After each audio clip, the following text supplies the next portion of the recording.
The plumbing items you should always buy in bulk are wax rings, pipe fittings, Teflon tape, and shutoff valves, since these are the parts that wear out most often and get used on nearly every job around the house.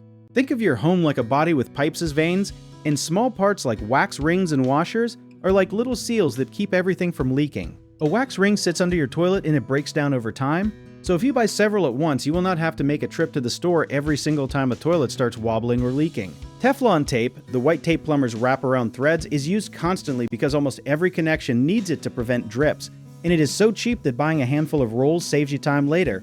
Something a lot of folks do not know is that shutoff valves fail more often than people expect, especially the older gate-style ones, so having a few modern quarter-turn valves on hand means you can swap a bad one out fast during an emergency instead of scrambling. Buying these little parts ahead of time turns a stressful weekend leak into a 5-minute fix instead of an emergency call. One common mistake is buying the cheapest plastic parts you can find, and those tend to crack fast, so spend a little more on brass or solid fittings since they last years longer.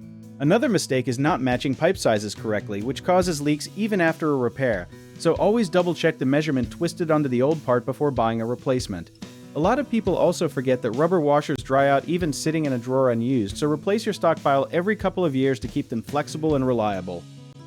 If you need help with a project, search for trusted, affordable local contractors at www.bighomeprojects.com. You can also download our app called Jawbit Tier, where homeowners and property owners can list jobs and have home service experts and contractors reach out and message you back with their estimates.